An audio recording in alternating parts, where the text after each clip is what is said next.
हरे कृष्णा. हरे कृष्णा. सर्व उपस्थित भक्तांचं हार्दिक स्वागत आहे या शनिवारीय सत्संग कार्यक्रमामध्ये. आणि आज आपण चर्चा करणार आहोत श्रीमद भागवतातून, भागवताच्या 5व्या स्कंधातून, ज्या ठिकाणी भगवान ऋषभदेव त्यांच्या पुत्रांना आणि बाकी सर्व ब्राह्मण इत्यादी जमलेले होते, उपस्थित होते, त्या सर्वांना, राजे होते, त्या सर्वांना ते उपदेश देतात. त्या उपदेशांमधला काही भाग आपण आज चर्चा करणार आहोत. त्यामुळे आजच्या टॉपिकचं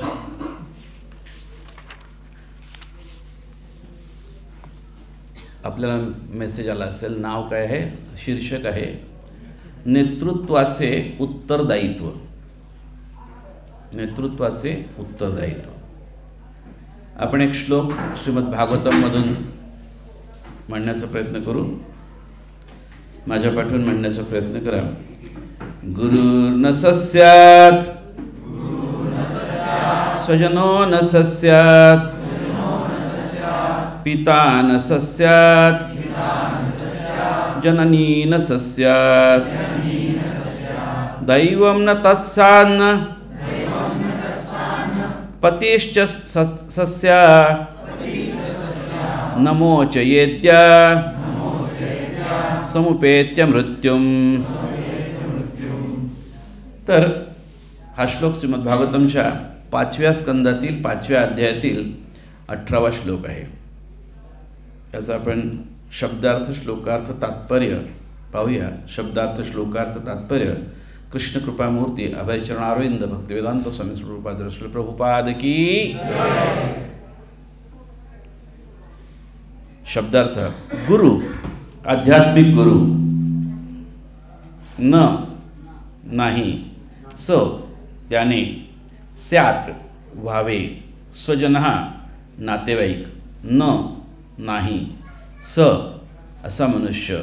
स्यात, झाला पाहिजे. पिता, पिता. न, नाही. स, तो. स्यात, झाला पाहिजे. जननी, माता, आई. न, नाही. सा, ती. स्यात, झाले पाहिजे. दैवम, आराध्य देव. न, नाही. तत्, ते. स्यात, झाले पाहिजे. न, नाही. पती, पती. च, सुद्धा. स, तो. स्यात, झाले पाहिजे. न, नाही. मोचयेत, उद्धार करू शकतो. य, जो.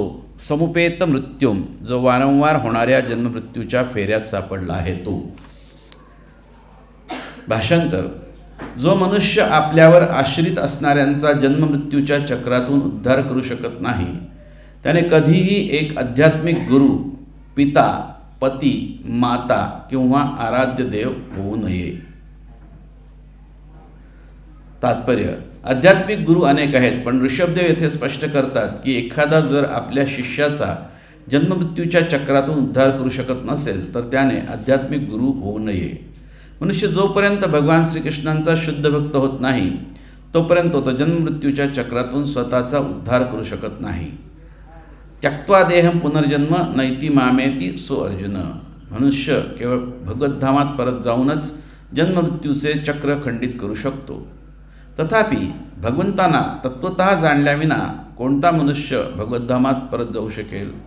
जन्मकर्मच मे दिव्यम एवं यो वेत्ती तत्वतः. ऋषभदेवांचे उपदेश स्पष्ट करणारी अनेक उदाहरणे आपल्याला इतिहासामध्ये आढळतात. शुक्राचार्यांमध्ये बळी महाराजांचे मृत्यूपासून रक्षण करण्याचे सामर्थ्य नसल्यामुळे बळी महाराजांनी त्यांचा त्याग केला. शुक्राचार्य शुद्ध भक्त नव्हते तर सकाम कर्मांवर आसक्त होते. बळी महाराजांनी जेव्हा आपले सर्वस्व भगवान विष्णूंना दान करण्यात देण्याचा निश्चय केला होता तेव्हा शुक्राचार्यांनी त्यास आक्षेप घेतला होता. वस्तुतः मनुष्याने स्वतःकडे सर्व काही भगवंतांना अर्पण केले पाहिजे, कारण अखिल अस्तित्व भगवंतांचे आहे. म्हणून भगवंत भगवद्गीतेत म्हणतात, यत् करोषि यदश्नासी यज्जुहोसी ददासी यत् तपस्यसि कौंतेय तत्कुरुष्व मदर्पणम. हे कौंतेया, तू जे कर्म करतोस ते जे खातोस, जे हवन करतोस किंवा दान देतोस किंवा जे तप करतोस ते सर्व काही मला अर्पण कर. हीच भक्ती होय. मनुष्यामध्ये समर्पणाची भावना नसेल तर तो भगवंतांना सर्व काही अर्पण करू शकत नाही. आणि जोपर्यंत तो सर्व काही भगवंतांना समर्पित करीत नाही तोपर्यंत त्याने आध्यात्मिक गुरु, पती, पिता किंवा माता होऊ नये. त्याचप्रमाणे यज्ञकर्त्या ब्राह्मणांच्या पत्न्यांनी श्रीकृष्णांच्या संतुष्टीप्रित्यर्थ आपल्या पतींचाही त्याग केला. या घटनेमध्ये आपण पाहू शकतो की जन्ममृत्यूच्या अटळ संकटापासून पत्नीचे रक्षण करण्यात असमर्थ असलेल्या पतीचाही पत्नीने त्याग केला. त्याचप्रमाणे प्रल्हाद महाराजांनी आपल्या पित्याचा आणि ध्रुव महाराजांनी आपल्या मातेचा त्याग केला. जननी न सस्यात. दैवम या शब्दाद्वारे एखाद्या देवतेचा किंवा एखाद्या आश्रिताकडून पूजा स्वीकारणाऱ्या व्यक्तीचा बोध होतो. सामान्यपणे आध्यात्मिक गुरु, पती, पिता, माता किंवा ज्येष्ठ नातेवाईक आपल्यावर आश्रित असलेल्या व्यक्तीकडून पूजेचा स्वीकार करतात, पण ऋषभदेव ते अशा पूजेस निषिद्ध मानतात.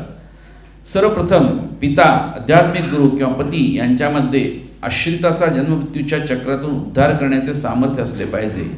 त्याच्या अंगी असे सामर्थ्य नसल्यास ते आपल्या अनैतिक कृत्यांसाठी दूषणास्पद ठरतात. प्रत्येकाने स्वतःवरील दायित्व जाणले पाहिजे आणि आध्यात्मिक गुरु शिष्याची अथवा पिता पुत्राची काळजी घेतो त्याप्रमाणे आपल्यावर अवलंबून असणाऱ्यांची काळजी घेतली पाहिजे.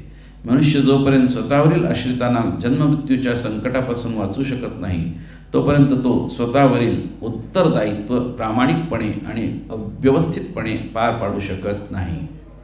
ओम अज्ञानतिमिरन्धस्य ज्ञानाञ्जनशलाकया चक्षुरुन्मीलितं येन तस्मै श्रीगुरवे नमः. श्रीचैतन्यमनोभीष्टं स्थापितं येन भूतले स्वयं रूप कदा मह्यं ददाति स्वपदान्तिकं.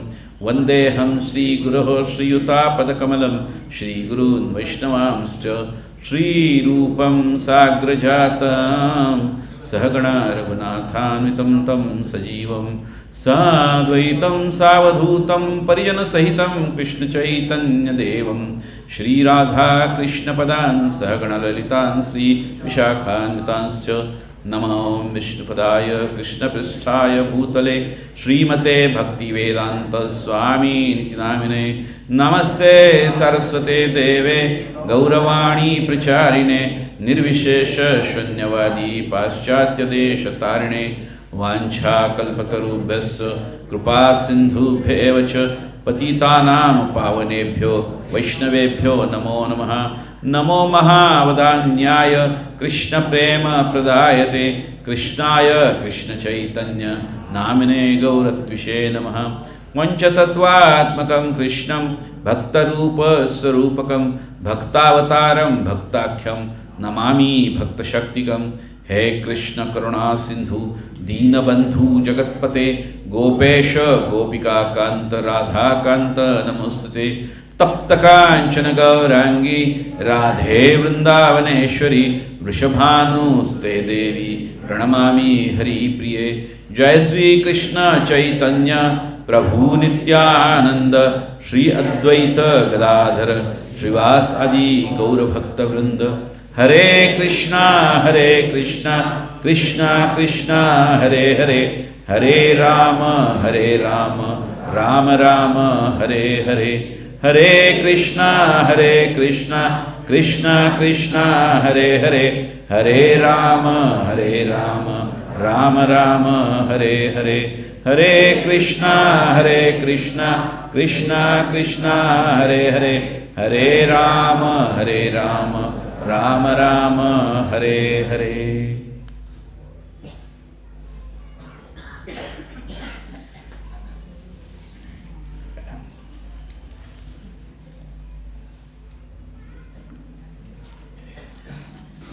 हरे कृष्ण. तर सर्वप्रथम मी श्री राधा गोपीनाथजी जगन्नाथ बलदेव सुभद्रा सुदर्शन गौरनिताई सर्व गुरुपरंपरा श्रील प्रभुपाद गुरु महाराज आणि सर्व पूर्ववर्ती आचार्य वर्तमान आचार्य आणि सर्व उपस्थित वैष्णवांना सादर प्रणाम करतो आणि प्रार्थना करतो की आज मला जी सेवा सांगितलेली आहे करायला ती करत असताना माझ्याकडून ती परंपरेमध्ये जसं ज्ञान येतं त्याप्रमाणेच होईल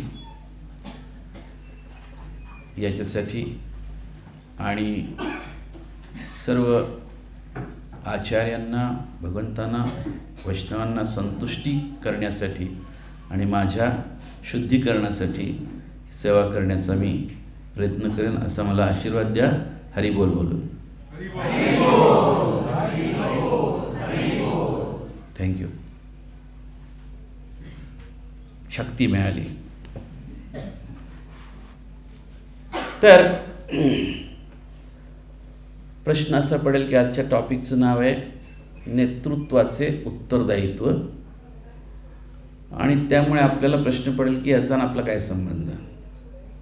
आपण तर काही नेते नाही.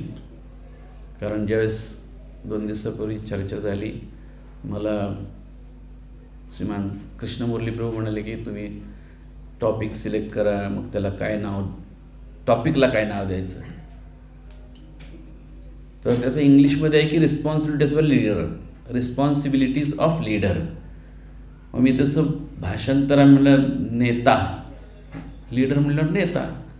गुगलवर सर्च केलं नेता आलं. अरे म्हणलं नेता म्हणल्यानंतर म्हटलं अरे काय नवीन सुरू झालं काय इस्कॉनमध्ये नेतृत्व वगैरे, म्हणजे आता पुढारीपणा सुरू झाला की काय. नंतर विचार केला काहीतरी जरा सोज्वळ नाव म्हणून नेतृत्व केलं. पण नेतृत्व म्हणल्यानंतर प्रश्न पडेल आपल्याला की अरे हा आपला, आपण कुठे नेता आहे, कुठे नेतृत्व, आपल्याला कुठं काय करायचं आहे. तर या श्लोकाचा अर्थ जर बघितला आपण, अनेक न आले याच्यामध्ये. सामान्यपणे नकारात्मक जे वाक्य असतं ते आपण नको म्हणतो आहे, नकार आहे, याच्यात नकार आहे. पण याच्यामध्ये अनेक नकार दिलेले आहेत. हां, किती वेळा आला नकार. गुरुर न सस्यात, स्वजनो न सस्यात 2 झालं, पिता न सस्यात, जननी न सस्यात 4 झाले, दैवम न सस्यात, न पतिश्च सस्यात, न मोचयेत 7 वेळा आलं न. इतक्या वेळा न. आपण अदरवाईज काय म्हणतो, गोपी भरतुम पदकमलयोर दास दास दास दास दास दास दास अनुदास. 7 वेळा नाच म्हणलं की आपण सेफ झालो. इथे न न न म्हणलंय, इतक्या वेळा न म्हणण्याचं काय कारण आहे. तर इथे म्हणलंय की कोणीही व्यक्ती जो यामध्ये जी रिलेशन्स दिलेली आहेत त्यापैकी कुठलंही एक किंवा अनेक रिलेशन्स जर आपली इतरांबरोबर नसतील तर त्याच्यासाठी हा श्लोक नाही आहे. बरोबर. मग आपलं काय काय नाती दिली इथे मध्ये की एक आहे आपण कोणतरी गुरु, स्वजन, पिता, जननी. अर्थात आपण काही देवता नाही, पण इथं दुसऱ्या अर्थाने पण आहे की जो इतरांपेक्षा श्रेष्ठ व्यक्ती आहे असा. आणि पती. यातलं कुठलं ना कुठलं रिलेशन आपल्या आजूबाजूच्या आपल्या संबंधातल्या लोकांबरोबर आहे की नाही, आहे ना की नाही आहे. यातलं कुठलंच रिलेशन नाही आमचं असं आहे. कुठलं ना कुठलं एक रिलेशन असेल. कोणी स्वजन असेल, कोणी पती असेल, कोणी पिता असेल, माता असेल, जननी म्हणलं इथं. बरोबर. तर ही नाती आहेत आपली. अगदी गुरु नाही कोणी म्हणू शकेल, मी गुरु आहे म्हणणार नाही, पण आहे नातं. तर गुरु म्हणल्यानंतर त्याला दुसरं, गुरु म्हणल्यानंतर शिष्य येतं, तर शिष्य तर आपण असू शकतो. दैवावरती अवलंबून असणार असू शकतो, देवतांवरती अवलंबून असणार असू शकतो. म्हणजे आपण यातल्या कुठल्या ना कुठल्या नात्यांनी इतरांशी बांधलेले आहोत. आणि यातले कुठलंही नातं स्वीकारण्याची आपल्याला पात्रता नाही असं म्हटलंय. न अजून न आहे, यातलं कुठलंही नातं स्वीकारण्याची आपल्याला पात्रता नाही जर. आणि जर जो आहे तो काय म्हणलाय, न मोचयेत यत् समुपेत्य मृत्युम. यातलं कुठलंही नातं, आपण पती असलो कोणाचे, आपण माता असलो, पत्नी असलो, जननी असलो, है ना, स्वजन असलो, कोणाचा भाऊ बहीण, हे जर नातं असलं आपलं कोणाशी, तर आपल्याला ते नातं स्वीकारण्याचा आपल्याला अधिकार नाही जर न मोचयेत यत् सत् समुपेत्य मृत्युम. जर आपल्याला आपल्यावरती त्या नात्यात त्या व्यक्तीला आपण जन्ममृत्यूच्या चक्रातून बाहेर काढण्यासाठी काही कार्य करत नसलो तर. खरं तर पूर्णपणे बाहेर काढलं पाहिजे, पण आपण कदाचित त्याच्यापैकीच एक आहे. त्यामुळे आपल्याला ते दुसऱ्या शब्दात सांगायचं झालं तर, जर आपल्याला दुसऱ्यांबरोबर हे नातं करायचं तर पहिल्यांदा आपल्याला काय कसं असायला पाहिजे, आपल्याला स्वतःच्यासाठी जन्ममृत्यूच्या चक्रातून बाहेर पडण्यासाठीचा मार्ग शोधला पाहिजे, समजून घेतला पाहिजे. आणि हे ज्ञान या ठिकाणी भगवान ऋषभदेव, जे भगवंताचे अवतार आहेत, भगवान ऋषभदेव त्यांच्या पुत्रांना आणि उपस्थित असणाऱ्या सर्व ब्राह्मण आणि प्रजाजन आणि अनेक देशातले जमलेले होते, त्या ठिकाणी क्षत्रिय इत्यादी होते, त्यांना सर्वांना हे ज्ञान देतात. खास करून आपल्या पुत्रांना हे ज्ञान देतात, कारण त्यांना पुत्रांना पुढे जाऊन भविष्यात जाऊन त्यांनी राज्यकारभार करावा आणि पुढे, कारण ऋषभदेव राजा होते आधी आणि त्यांनी सर्व त्याग करून ते देशाटन करत होते. त्यावेळेस पुन्हा त्यांची पुत्रांची भेट झाली. त्यावेळेस ते सांगतात की पुढे जाऊन तुम्ही आता काय करा, राज्यकारभार वगैरे करा, पण राज्यकारभार करीत असताना तुमचं उत्तरदायित्व काय आहे, उत्तरदायित्व काय आहे, तर कुठलंही यातलं नातं तुम्ही इतरांबरोबर असेल तर काय, जन्ममृत्यूच्या चक्रातून त्या व्यक्तीला बाहेर काढण्यासाठी तुम्ही प्रयत्नशील असलं पाहिजे. आणि कोण व्यक्ती दुसऱ्या व्यक्तीला बुडण्यापासून वाचवू शकतो, जो त्याच्यापेक्षा बाहेर आहे, शक्तिशाली आहे ना.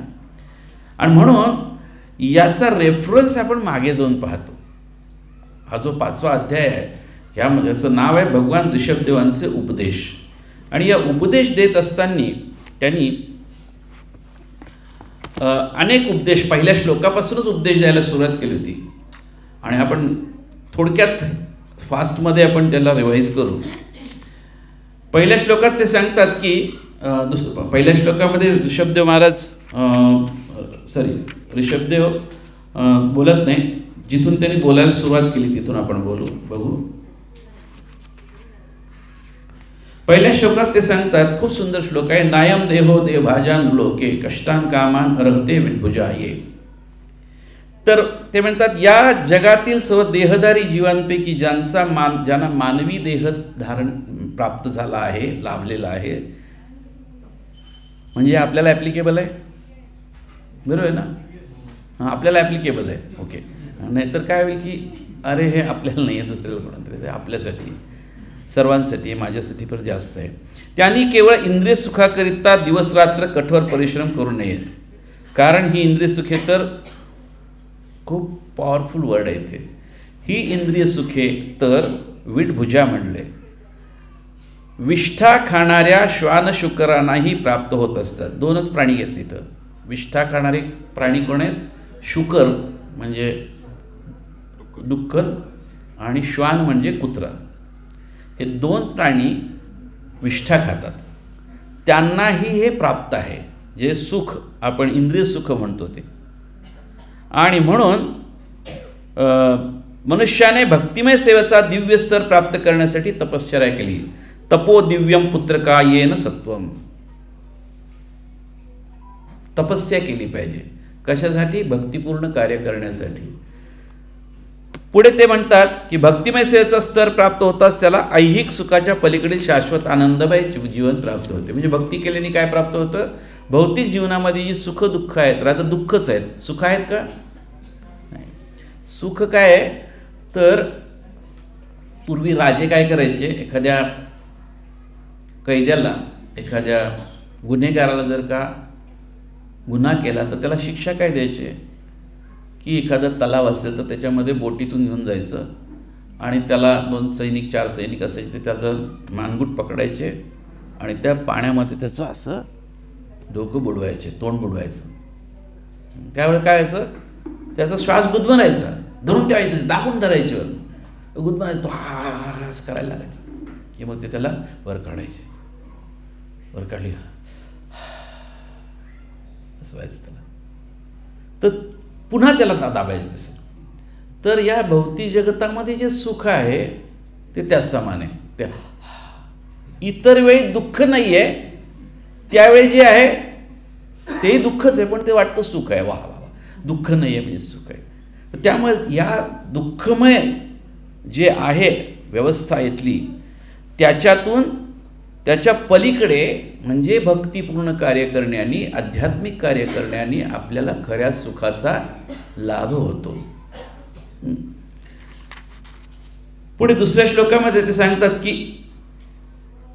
हे करण्याची कशी आपण प्राप्त करू शकतो, भक्तिपूर्ण कार्य कसं करू शकतो.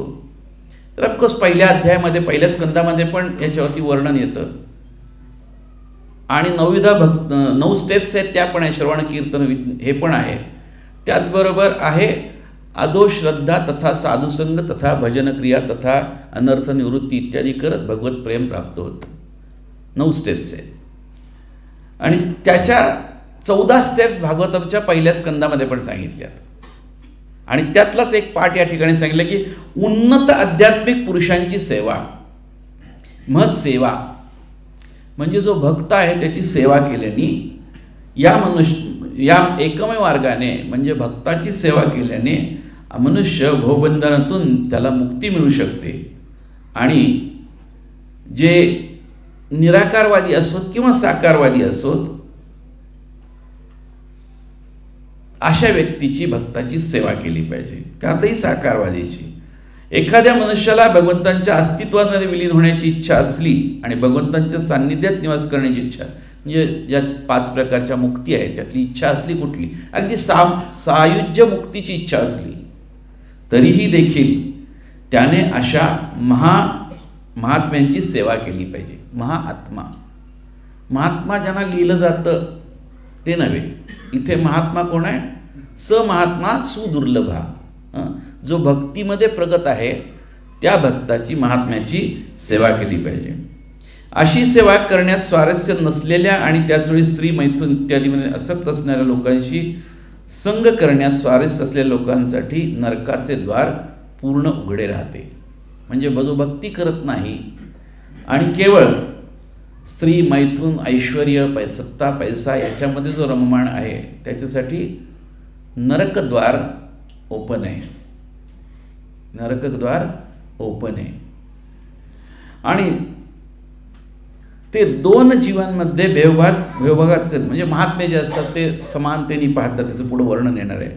आणि ते पूर्ण शांत असतात वगैरे आहे आणि कोणत्याही प्रकारचे गुणास्मद कार्य करीत नाहीत आणि म्हणून ते महात्मा मानले जातात. पुढच्या श्लोकात ते सांगतात, ज्यांना कृष्ण भावना पुनर्जागृत करून भगवत प्रेम वृद्धिंगत करण्यासाठी स्वारस्य आहे ते श्रीकृष्णांशी संबंधित नसलेले कुठलेही कार्य करत नाही, म्हणजे भक्तिपूर्ण कार्य करण्यात ते सतत मग्न असतात. आणि आहार, निद्रा, भय, मैथुन या गोष्टीमध्ये रमलेल्या लोकांचा संग करण्यात त्यांना किंचितही स्वारस्य नसते. महाभारतामध्ये या संदर्भात येतं की आहार, निद्रा, भय, मैथुनमच.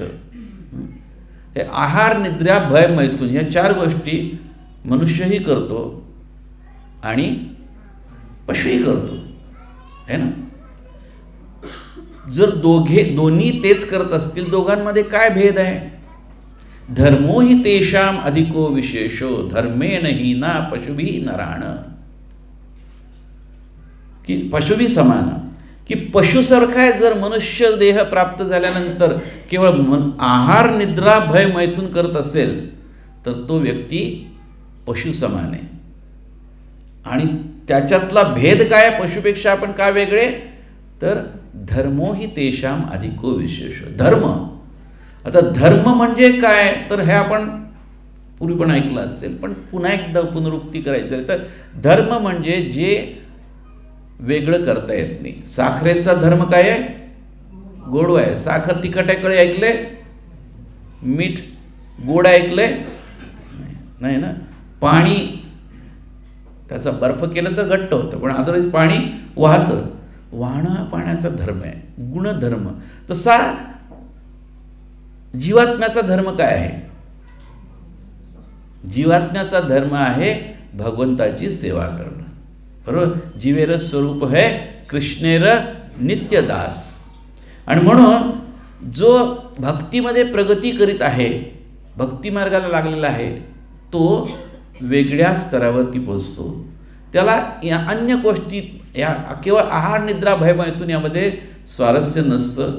तर त्याला कृष्ण जे लोक केवळ यातच रममाण आहेत त्यांच्याबरोबर संग करण्यातही त्याला काही नसते, स्वारस्य नसतं. श्री जगन्नाथ बलदेव सुभद्रा माई की, श्रील प्रभुपाद की. तसेच त्यांना घर, पत्नी, मुलेबाळे, मित्र, संपत्तीविषयी आसक्ती नसते आणि ते आपल्या कर्तव्याचरणाविषयी उदासीनही नसतात. स्पष्टपणे काय म्हटलंय की घर, मुले, पत्नी, मुलेबाळ, मित्र, संपत्ती याविषयी आसक्ती नसते, पण ते कर्तव्य करण्यामध्ये उदासीनही नसतात. म्हणजे कर्तव्य पालन करणार पण त्याप्रती आसक्ती नाही. आणि हे कर्तव्य करण्यात, कर्तव्य कठोरपणे करण्यात, पण या नात्यांप्रती अनासक्ती जी आहे ही स्वयं भगवंतानी आपल्याला त्रेतायुगामध्ये येऊन दाखवली. प्रभू श्री रामचंद्रांनी मर्यादा स्वतःवरती घालून आले आणि मर्यादांमध्ये राहून स्वतः उदाहरणाने, कारण भगवंत दुसरं कोणी शिकवू शकतं आपल्याला, स्वयं भगवान शिकू शकतात. आणि असा व्यक्ती जो असतो, जो भगवत भक्ती करीत असतो, तो देहरक्षणाकरता आवश्यक तेवढे धनार्जन करण्यात स्वारस्य असते, केवळ जमा करण्यासाठी नाही. म्हणजे भरपूर आहे, हे आहे तरी याचा अर्थ धनसंपत्ती कमवायची नाही असं आहे का? नाही. राजाला राज्य वृद्धी करायची असेल तर आवश्यक आहे, ते त्याचं कर्तव्य पालन आहे. एखादा व्यापारी असेल तर त्याला धनसंपत्ती जमा केली पाहिजे, तो त्याचं कर्तव्य भाग पडतो. पण त्याप्रती तो व्यक्ती आसक्त नसतो, म्हणजे आसक्ती असली नाही पाहिजे. पुढे विषयी जीवना पद्धतीच्या मागे जो केवळ इंद्रिय तृप्ती करीत असतो तो मागे असतो, वेडा होतो. नूनम प्रमत्त कृते विकर्म, आणि त्यामुळे तो भौतिक शरीर त्याला मिळालेलं असतं त्याच्या पूर्व पापकर्मांमुळे, आणि ते कितीही क्षणभंगूर असले तरी ते दुःखाचे मूळ कारण आहे. सुंदर असलेलं असेल, भौतिक शरीर कदाचित सुंदर असेल पण दुःखाचं कारण आहे, हे त्याला समजत नाही. वस्तुतः जीवाने भौतिक शरीर स्वीकारूच नये. खरं म्हणजे भौतिक शरीर स्वीकारलं नाही पाहिजे, पण आपण स्वीकारलं. का स्वीकारलं? आपण स्वीकारलं की नाही भौतिक शरीर? हे शरीर भौतिक आहे की नाही? भौतिक आहे कारण का? तर ते काय? अशाश्वत आहे. दुःखालयम अशाश्वतम. आत असलेलं जे शरीर आहे ते कसं आहे? सच्चिदानंद आहे, पण भौतिक शरीर दुःखालयम अशाश्वतम आहे. हे शरीर का प्राप्त झालं? कारण आपण आत्मा म्हणून आध्यात्मिक जगतामध्ये भगवंतांच्या सेवेमध्ये होतो, पण कधी काळी किती काळ गेला माहीत नाही. त्यावेळेस आपण काय केलं? इच्छा, हे भगवंताची सेवा का सगळे करतात, भगवंतच भोग का करणार, मलाही करायचं आहे. वेल, स्वतंत्रपणे भोग करण्याची लालसा निर्माण झाल्यानंतर ही आपली सगळ्यांची कथा आहे, कॉमन आहे सर्वांना. भोग करण्याची स्वतंत्रपणे लालसा झाल्यानंतर आपल्याला भौतिक शरीर प्राप्त झालं, आणि या भौतिक शरीराने आता भौतिक सुख भोगण्याचा प्रयत्न करा, ज्याच्यात तुम्ही असफल होणार आहात. असफल होत होत होत फ्रस्ट्रेट झाल्यानंतर परत आता काय करू मी? आर्त, आर्तो अर्थार्थी जिज्ञासू ज्ञानी, 4 प्रकारचे लोक भगवंताकडे. आर्त, गौरांग सांगतात की या आता आजकालच्या जगामध्ये 4 प्रकारचे लोक आहेत. आर्त, महाआर्त, महामहाआर्त, महामहामहाआर्त भगवंताकडे. अर्थार्थी जिज्ञासू ज्ञानी ते म्हणतात नाही, अर्थ आम्ही दुसरीकडून प्राप्त करतो, त्याला काही प्रॉब्लेम नाही, शेअर मार्केट आहे सगळीकडे. तर मनुष्य कोणत्याही प्रकारचे कर्म करत असले त्याला मनास कर्मात्मक किंवा सकाम कर्माने प्रदूषित झालेले म्हणतात. पुढे बरंच काही हे सांगितलेलं आहे त्यांनी. आणि पुन्हा पुन्हा मनुष्याला भौतिक शरीर धारण करावं लागतं त्याच्या इच्छा आकांक्षांमुळे.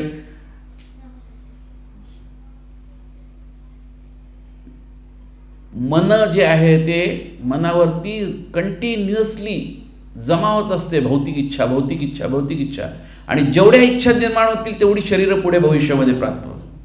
त्यामुळे कर्म केलं जातं, कर्म केलं की त्याची शृंखला तयार होते, पुन्हा कर्म, पुन्हा त्याची रिॲक्शन, पुन्हा कर्म, याप्रमाणे आपण सर्वजण काय झालेलो आहोत? बद्ध झालेलो आहोत. आणि असा व्यक्ती जो त्यातही ज्याच्यावरती तमोगुणाचा जास्त प्रभाव असतो तो आच्छादित होतो, आणि असा ज्याच्यावरती तमोगुणाचा प्रभाव आहे, तमोगुणाचं लक्षण काय? अज्ञान, आलस्य.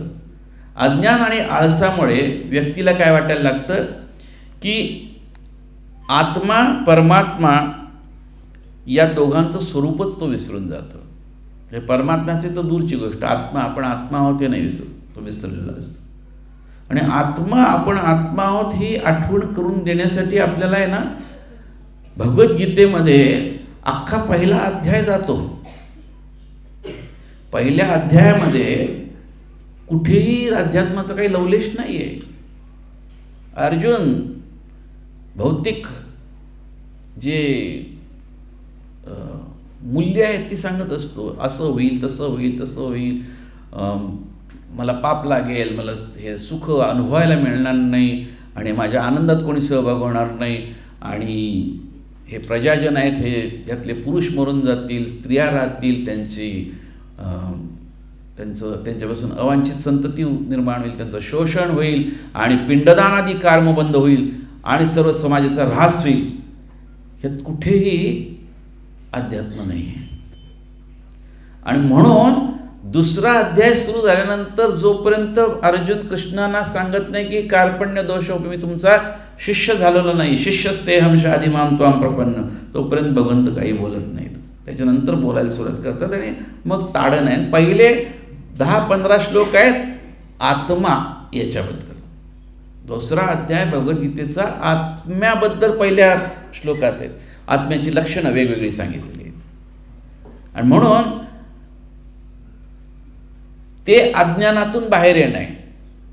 अज्ञान काय आहे? आपण आत्मा आहोत हे विसरून गेलोय, आणि आत्मा आहात आणि आपण परमात्म्याशी आपला संबंध आहे, भगवंताशी संबंध आहे, त्यामुळे नक्की विसरून गेलेलो आहोत. तो पुनर्जागृत करणं हा म्हणजे तमसोमा ज्योतिर्गमय आहे, अंधारातून उजेडाकडे. आणि मग हा तमोगुण असल्यामुळे आपण हा विसरून जातो, आणि त्याचा परिणाम काय होतो? पुन्हा पुन्हा सकाम कर्म करण्यामध्ये आपण लागून जातो. आणि मग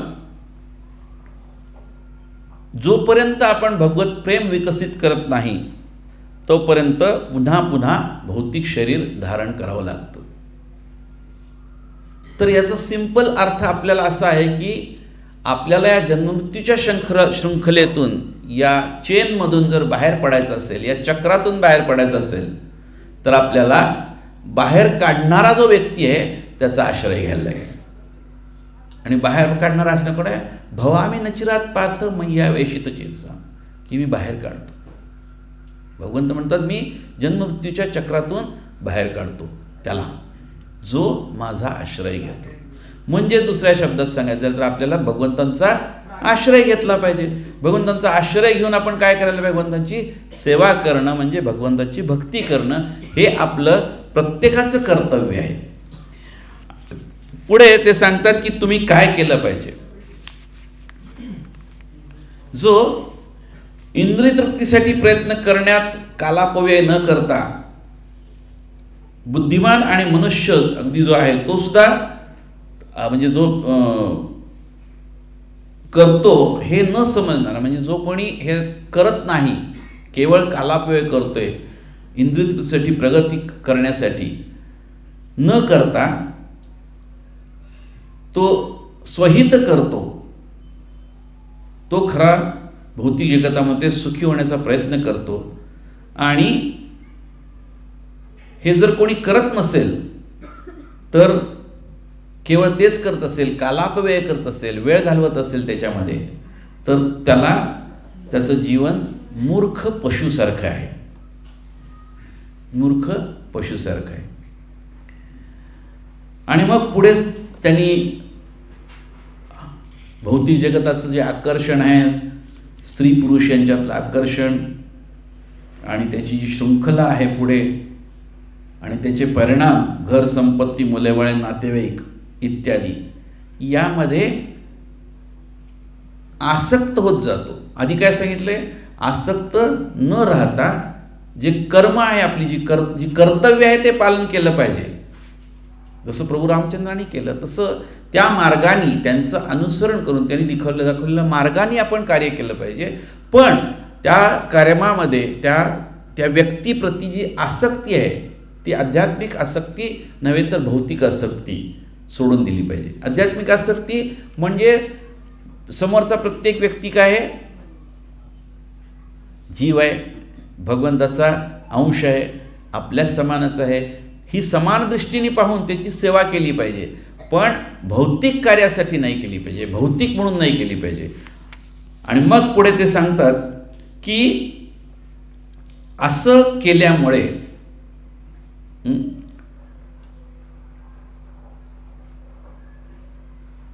ज्यावेळेस ही भौतिक गाठ जी आहे, यदा मनोहृदय ग्रंथिरस्य कर्मानुबद्धो दृढ आश्लेषेत, की ही गाठ जी आहे भौतिक बंधनाची गाठ कापली जाते, त्यावेळी घर संपत्ती मुलेबाळ इत्यादींवर दृढ आसक्तीपासून तो मुक्त होतो. म्हणजे या प्रकारची आसक्तीतून ज्यावेळेस तो मुक्त होतो किंवा त्यासाठी प्रयत्न करतो आणि तो मी आणि माझं याचा त्याग करून मोक्षप्राप्ती करतो, त्यावेळी तो भगवंताच्या दिव्य धामामध्ये प्रवेश करतो. म्हणजे मुक्ती प्राप्त करणं म्हणजे काय आहे तर भौतिक आसक्तीतून मुक्त होणं.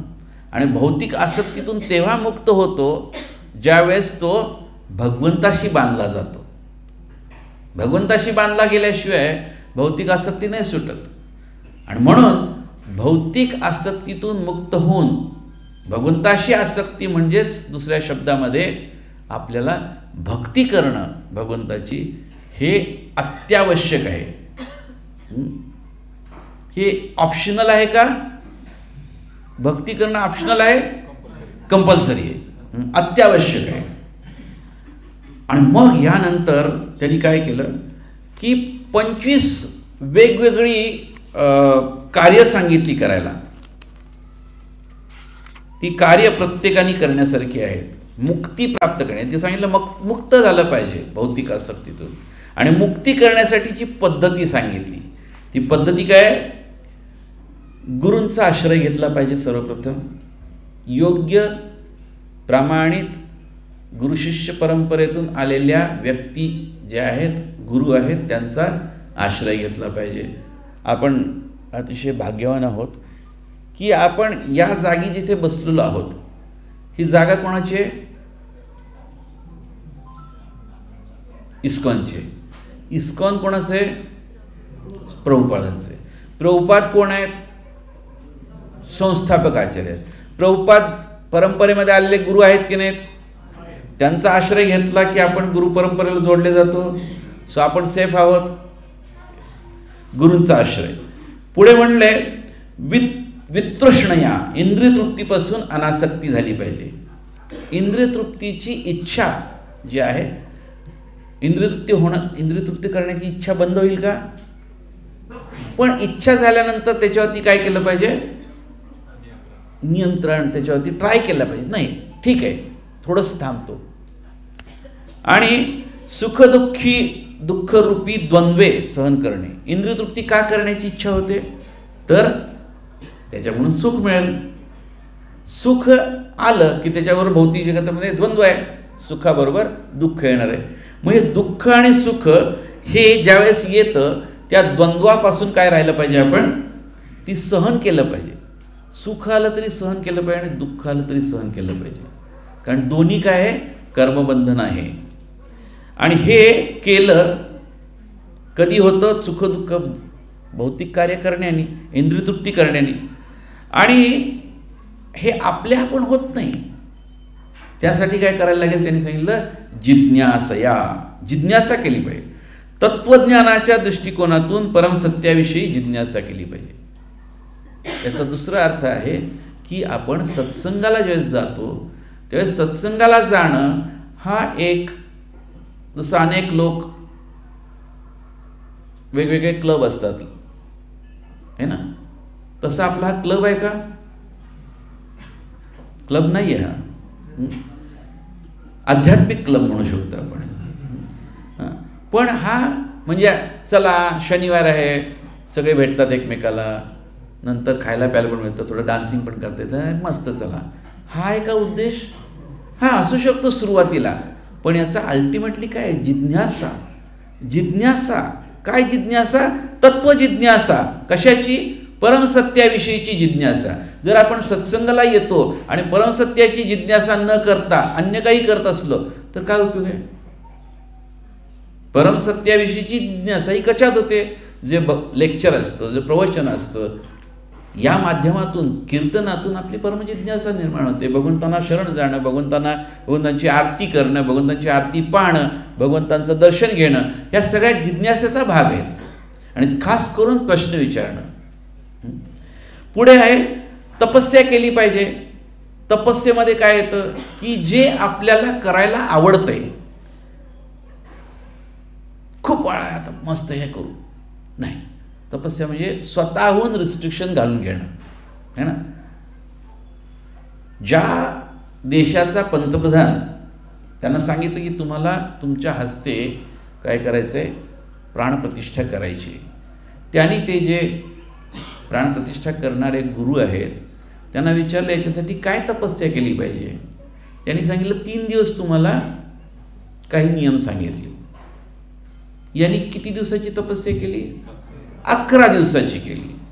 नारळ पाण्यावरती राहिले, चटईवर झोपले. कोण बघायला येणार होतं? कोण?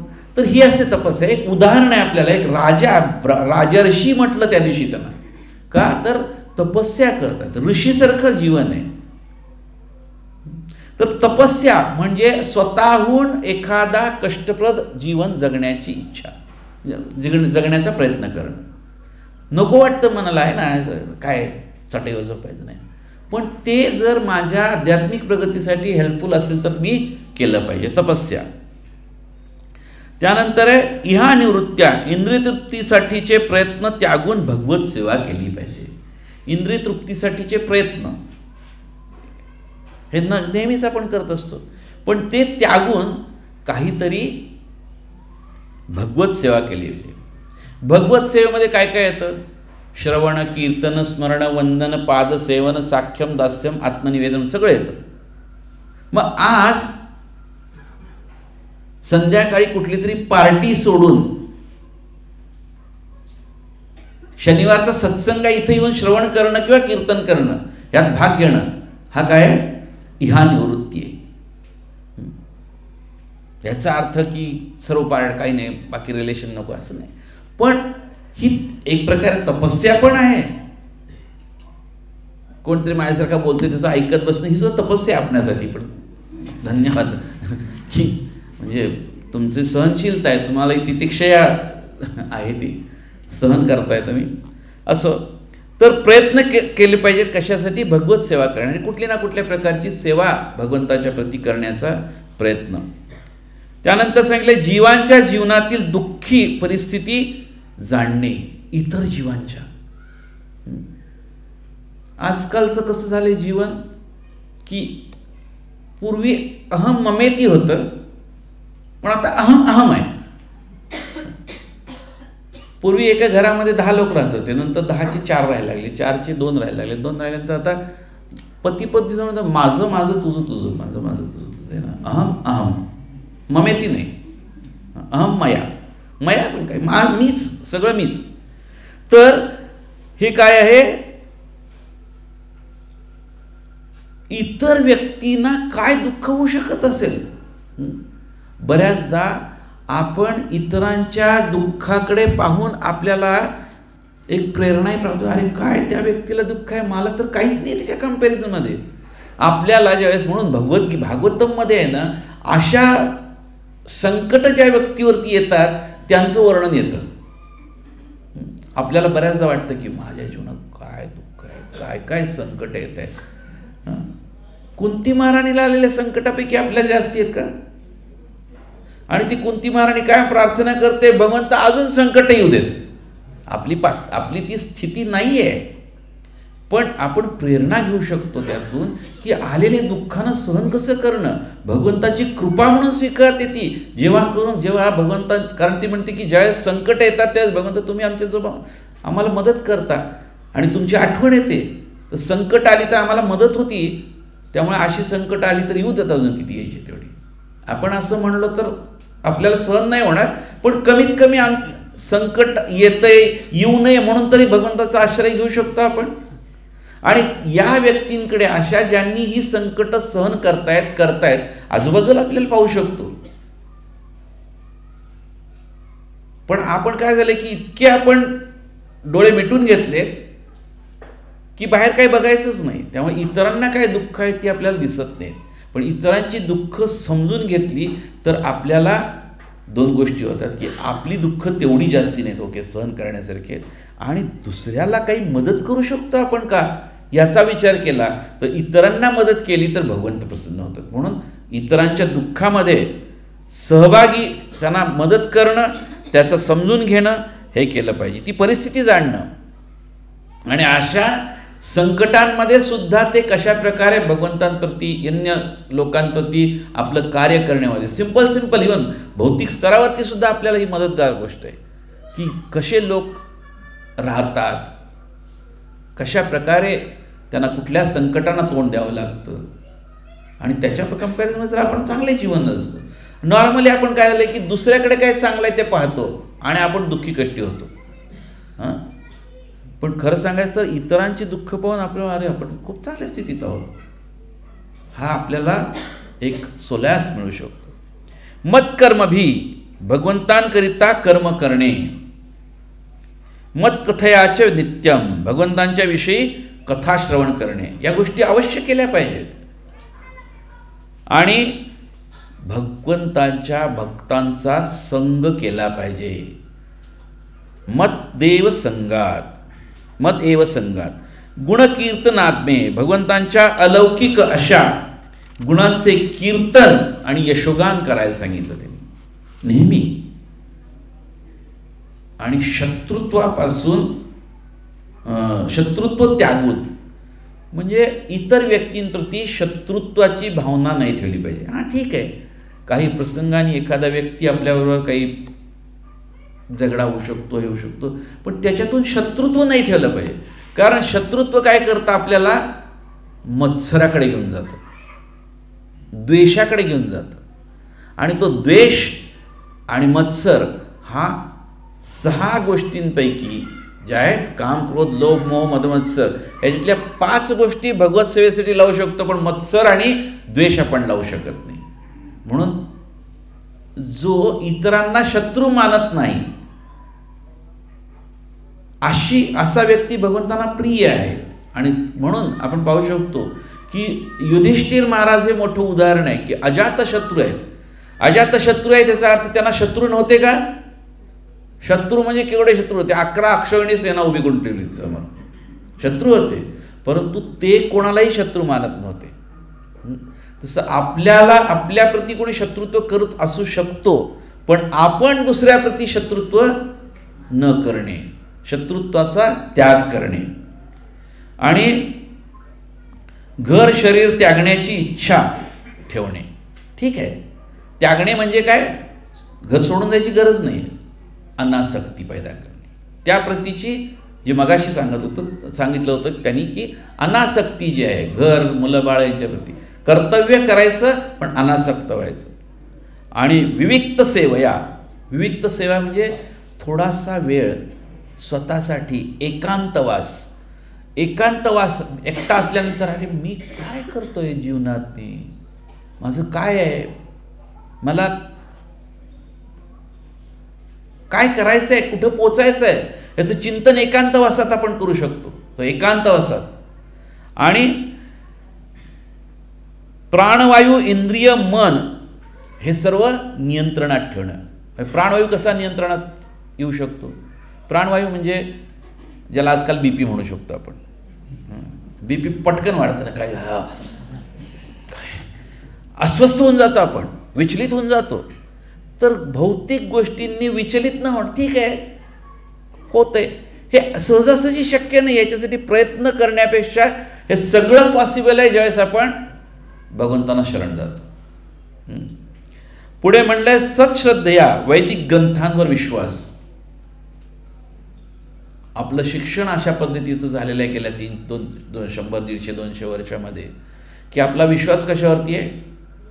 न्यूजपेपरमध्ये काय आलं आहे त्या बातमीवरती आपला विश्वास आहे. पुस्तकामध्ये काय सांगितलं आहे, मग त्या पुस्तकामध्ये सांगितलेलं असेल की डार्विनने सांगितलं की आपण माकडापासून आलो, तर आपण म्हणतो आपण माकडापासून आलो, शेपूट कुठे बघतो आपण.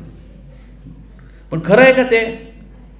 शास्त्र जी आहेत, आध्यात्मिक शास्त्र आहेत, वेद काय आहेत, वेदांवर आधारित असणारे जे इतिहास आहे, रामायण, महाभारत, उपनिषद, भागवत, हे जे आहेत याच्यावरती विश्वास असला पाहिजे, याच्यात दिलेल्या शब्दांवरती विश्वास असला पाहिजे. आपली परिस्थिती अशी निर्माण झालेली होती, केलेली होती आपल्या या देशामध्ये की आपल्याला स्वतःला हीन वाटावं अशी परिस्थिती निर्माण केली. ते म्हणले, अरे काय तुम्ही ते शेण हातात घेता, गाईचं विष्ठा आहे ती. आपण म्हणलो अरे शेण, गोमूत्र प्राशन करता, काय मूत्र आहे ते, विष्ठा मूत्र. पण आपल्या शास्त्रांमध्ये सांगितले, आणि जे शास्त्रांमध्ये सांगितले ते सत्य आता लोकांना पटायला, हो गोमय वसते लक्ष्मी. शेणामध्ये, गाईच्या शेणामध्ये काय राहते? लक्ष्मीचा निवास आहे. म्हणजे मग ते गोमूत्र आहे, शेण आहे, हे ज्यावेळेस आपण त्याचं खत वगैरे टाकतो शेतामध्ये, त्याच्यापासून जे ऑर्गॅनिक म्हणून जे येतं त्याला काय किंमत आहे? त्याच्यापासून जे पीक आहे येते ती, त्याच्यात पौष्टिकता आहे, सगळं आहे, आणि धनसंपत्ती आहे त्याच्यामध्ये. गोमय वसते लक्ष्मी. पण हे शास्त्रामध्ये सांगितले, पण आपल्याला काय सांगितलं त्यांनी? इंग्लिशमध्ये सांगितलं. What is nonsense. Yes yes, we are doing nonsense. आम्ही नॉनसेन्सच आहोत. आत्ता आपल्याला कळायला लागले या 5-10 वर्षामध्ये, अरे नाही खरं आम्ही विश्वगुरू आहोत. आपण विश्वगुरू होतो, पण आपण विसरून गेलो होतो. आणि म्हणून याचा दुसरा हे आहे की जोपर्यंत आपण आपल्या शास्त्रांवरती सश्रद्धया वैदिक ग्रंथांवर आपण विश्वास ठेवत नाही तर आपण चुकीच्या मार्गाने जातो. आणि आपण वैदिक ग्रंथांवर विश्वास ठेवल्यानंतर आपण भगवंताप्रती शरणागत झालो नाही तर आश्चर्य आहे. पुढे म्हणले, ब्रह्मचर्येन शाश्वत. नेहमी ब्रह्मचर्याचं पालन करावं. तर कोणी म्हणेल इथं तर सगळे ग्रहस्थ आहेत, ब्रह्मचर्याचं पालन ह्याच्यासाठी श्रील प्रभुपादांनी पण सांगितलेलं आहे की एकतर आहे 4 नियमांपैकी अवैध स्त्रीसंग आहे, किंवा जो मैथुन आहे ते इंद्रियतृप्तीसाठी नसून जन्म देण्यासाठी, प्रजोत्पादनासाठी. ते भगवद्गीतेत भगवान सांगतात त्यातला काम मी आहे. पण अन्यथा जे आहे ब्रह्मचर्याव्रताचं पालन. ब्रह्मचर्याव्रताचं फक्त केवळ मैथून हाच भाग नाही आहे. ब्रह्मचर्य ज्याप्रमाणे जातो, त्याचं व्रताचरण करतो, गुरुच्या घरी जातो, गुरूंकडून शिक्षा घेतो, शिक्षण घेतो, ज्ञान प्राप्त करतो, आणि त्यानुसार त्याचं वागण्याचा प्रयत्न करतो, हे सर्व गोष्टी काय येतात? ब्रह्मचर्यामध्ये येतात. हे पालन करायला सांगितलं. अर्थात हे त्यांनी कोणाला सांगितलं होतं? त्यांच्या पुत्रांना सांगितलं होतं. पण ते आपल्यालाही लागू आहे ना, नाहीतर भागवतामध्ये आलं नसतं. आणि सांगितलंय की भ्रमित न होता असंप्रभाते, की भ्रमित न होता कुठल्या भौतिक गोष्टी. भ्रमित का होतो आपण? आपली काय इंद्रिय अपूर्ण आहेत.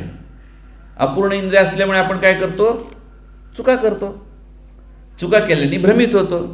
मग आपण जाणलं पाहिजे, हो येस माझ्या इंद्रियांच्या चुकांमुळे मी भ्रमित होतो. मला माहिती आहे माझी इंद्रिय काय आहेत? चूक करणार आहेत, अपूर्ण इंद्रिय आहेत. मग माझी इंद्रिय अपूर्ण आहेत तर मी काय केलं पाहिजे? जो ज्ञानी व्यक्ती आहे त्याच्याकडून मी ज्ञान घेतलं पाहिजे, समजून घेतलं पाहिजे, मार्गदर्शन घेतलं पाहिजे, प्रगत व्यक्तीकडून मार्गदर्शन घेतलं पाहिजे, है ना. आपण सायन्समध्ये आज विज्ञान करतो. वैज्ञानिकांनी सांगितलं की 9 ग्रह आहेत, त्याच्यामध्ये युरेनस, नेपच्यून, प्लुटो आहे. आपण म्हणलो येस प्लुटो पण आहे. नंतर काही वर्षांनी ते म्हणले प्लुटो नाही आहे. प्लुटो नाही आहे. खरं आहे का? म्हणजे पण आपली शास्त्र 9 ग्रह आहेत. आणि ते आजही त्रिकालाबाधित सत्य आहे. त्याच्यावरती आपण ज्यावेळेस विश्वास ठेवतो तर आपण भ्रमित होत नाही. आणि अनावश्यक गोष्टी, अनावश्यक बोलणं टाळलं पाहिजे. अनावश्यक बोलणं म्हणजे काय की ज्याच्यातून काही लाभ नाही,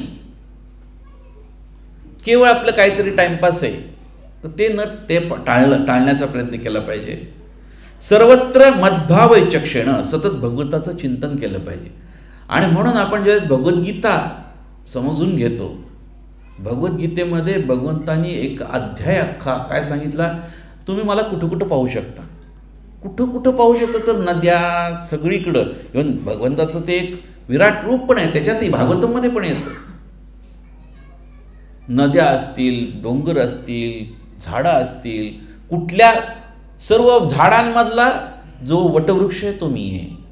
मासाना मार्गशीर्ष, जो महिना आहे म्हणजे त्याच कालगणनेतला एक महिना आहे, त्यातला मार्गशीर्ष महिना मी आहे.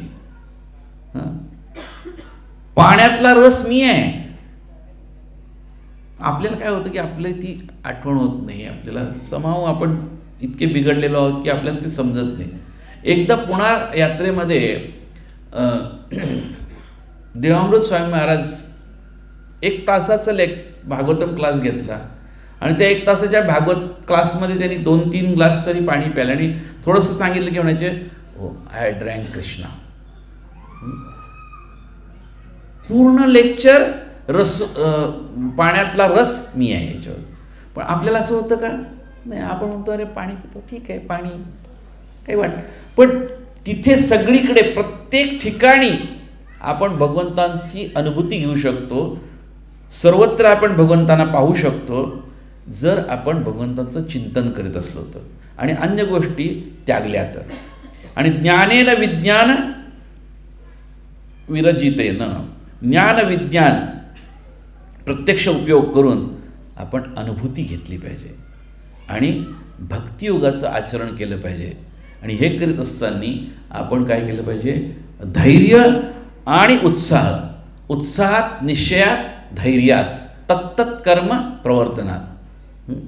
जे इकडे ऋषभदेव सांगतात ते आपल्याला रूप गोस्वामी उपदेशामध्ये सांगतात. आपल्या सगळी जी शास्त्र दिलेली आहेत, श्रील प्रभुपादांनी आपल्याला जे ग्रंथ दिलेले आहेत ते इतके परफेक्ट आहेत की एका ग्रंथाचा दुसऱ्या ग्रंथामध्ये रेफरन्स मिळतो, आपल्याला एकमेकाशी कनेक्टेड आहे, सहजपणे आपण पाहू शकतो ह्याचा रेफरन्स कुठे आहे. आणि पुढे सगळ्यात महत्त्वाचं आहे, मिथ्या अहंकाराला त्यागलं पाहिजे. मिथ्या अहंकार काय आहे? मिथ्या अहंकार म्हणजे भगवद्गीतेमध्ये भगवंतांनी सांगितले, प्रकृते क्रियमाणानि गुणै कर्माणि सर्वशः अहंकार विमूढात्मा कर्ताहम इति मन्यते. प्रकृते क्रियमाणानि, कार्य जे घडतंय ते कुणामुळे घडते? प्रकृतीद्वारे घडते. आपण करतोय नाही, आपली काय लायकी आहे करण्याची, आपला साईज काय सांगितलंय भगवद्गीतेमध्ये, केशाग्रस्य शतदा आणि परत शतदा. केसाच्या टोकाचे 100 भाग करायचे, त्यातला एक घ्यायचा, त्याचे 100 भाग करायचे. डोळ्यांनी दिसणार नाही, मायक्रोस्कोपने दिसणार नाही, तो आत्म्याचा साईज आहे, म्हणजे आपला साईज आहे. वरती मोठं छोटं शरीर असलं तरी ते काय आहे? भौतिक शरीर. पण आपण केसाच्या टोकाचा 10,000वा भाग आहे. पण आपल्याला जे शरीर मिळालेलं आहे, जे आपण त्यापासून भिन्न आहे, शरीर आपण आहे का? नाही आहे, भिन्न आहे. आपण त्या शरीराद्वारे कार्य करतो, ते शरीर काय आहे? प्रकृतीद्वारे प्राप्त झालेले आहे ना. पंचमहाभूतांपासून बनलेलं आहे. ज्ञानेंद्रिय 5, ज्ञानेंद्रिय 5, कर्मेंद्रिय 5, विषय वस्तू प्रधान म्हणून सांगितलेले भागवतामध्ये वर्णन येतं त्याचं. 24 तत्व सांगितली, 23 तत्व सांगितले आणि एक शेवटचं आत्मा. आत्मा काय आहे? तो केसाच्या टोकाचा 10,000वा. तो आत्मा जास्तीत जास्त काय करू शकतो? इच्छा करू शकतो. म्हणजे आपण फक्त इच्छा करू शकतो. इच्छेला उपद्रष्टा, हनुमंताच, भर्ता, भोक्ता, महेश्वरम. उपद्रष्टा जे ओव्हरसियर आहेत, हनुमंताच भर्ता पालनपोषण करणारे, Hanumanta yes, allowed not allowed सांगणारे कोण? परमात्मा. परमात्मा कोण आहेत? भगवंतांचंच विस्तारित रूप आहे, सर्वत्र विस्तार केले. ते परमात्मा भगवंत हे यांच्या मयाध्यक्षेण प्रकृती सुयते चराचर. भगवान माझी प्रकृती माझ्या अधिष्ठातेखाली कार्य करते. म्हणजे आपल्या शरीरामध्ये आपण कार्य करतो शरीराद्वारे. हे ॲक्च्युली कोण कार्य करतं? प्रकृती करते, है ना. प्रकृती जिवंत आहे का? प्रकृती आहे, माती आहे, जिवंत आहे नाही. म्हणजे प्रकृती मृत आहे. पण ज्यावेळेस आत्मा, एक शक्ती आहे ती, ज्यावेळेस आत्मा त्या प्रकृतीशी संपर्कात येतो, त्या आत्म्याच्या संपर्कामुळे प्रकृती कार्यरत होते. पण प्रकृतीवरती आत्म्याचं नियंत्रण नाही. प्रकृती कार्य करते भगवंताच्या अध्यक्षतेखाली. प्रकृती क्रियमाणानी गुणै कर्माणी सर्वशः अहंकार विमूढ आत्मा कर्ताहमिती. कार्य होतं प्रकृतीद्वारे. आपल्याला वाटतं मी केलं, आणि मी केलं म्हणणं म्हणजे काय? मिथ्या अहंकार आहे, मिथ्या अहंकार आहे. सो या गोष्टी त्यांनी अवश्य करायला सांगितल्या. कोणाला सांगितल्या? या त्यांच्या पुत्रांना सांगितल्या. आणि आपण भगवंताचे पुत्रच आहोत, त्यामुळे हे सगळ्या गोष्टी आपल्याला लागू आहेत की नाहीत? आहे. आता हे केल्यानंतर त्यांनी मग बरंच अनेक गोष्टी सांगितल्या की जी सकाम कर्म करण्याची इच्छा आणि बंधनाची हृदयग्रंथी तोडायला सांगितली. सकाम कार्य करण्याची इच्छा सोडायला सांगितली. आणि पुढे सांगितलं की भगवंतांची कृपा प्राप्त करणे हे जीवनाचे ध्येय असलं पाहिजे. बाकी कुठली सगळी ध्येय असू शकतात. यस, अमुक डिग्री प्राप्त करायची, अमुक इतके पैसे जमा करायचे, घर बांधायचं आहे, गाडी घ्यायची आहे, हे सगळे ध्येय असू शकतात. पण त्या सर्वांच्या ध्येयांच्या वरचं ध्येय काय आहे? भगवत कृपा प्राप्त करणे.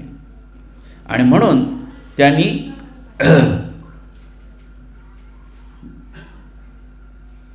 असे जे आहेत त्यात जे प्रगत केलेले आहेत, त्या प्रगत केलेल्या व्यक्तींनी काय केलं पाहिजे? तर त्यांच्यापेक्षा जे अज्ञानी आहेत. आता आपल्याला ज्ञान प्राप्त झालं, तर ज्ञान ज्याला प्राप्त झाले त्यांनी त्याच्यापेक्षा कमी ज्ञान असणाऱ्याला काय हे ज्ञान दिलं पाहिजे. आणि काय केलं पाहिजे? जीवनाच्या शुभ मार्गाविषयी ज्ञान दिलं पाहिजे.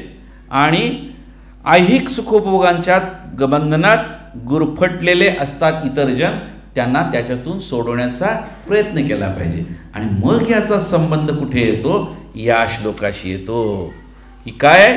आश्रितांवर कृपा केली पाहिजे. आश्रित कोण आहेत? ज्यांच्याशी आपला हा संबंध आहे. कुठला संबंध? इथे आला होता या श्लोकातला. तो संबंध काय आहे आपला?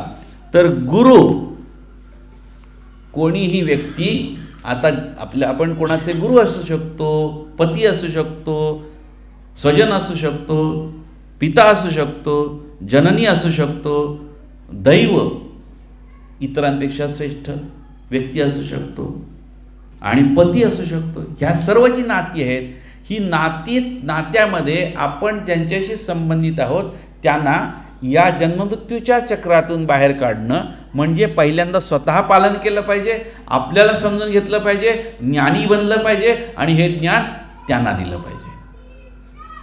हे जर देत नसेल, हे जर करत नसेल, तर आपण यातलं कुठलंही नातं मानण्यास किंवा नातं ते आपण बनण्यास अपात्र आहोत. आणि म्हणून जो कोणी या स्थानावरती असेल, यातलं कुठलंही नातं आहे आपलं इतरांबरोबर, तर ते जर तो करत नसेल किंवा आपण ज्यांच्याशी संबंधित आहोत ते त्या नात्याने आपल्याला मदत करत नसतील, तर अशांचा त्याग केला पाहिजे. आणि म्हणून 16व्या श्लोकाच्या परपोर्ट्समध्ये आणि त्याच्या संबंधात काय येतं की जर कोणी हे करत नसेल तर त्याचा अवश्य त्याग केला पाहिजे. आणि त्याग करण्याच्या संदर्भामध्ये अजून 10 मिनिटं असतील ना?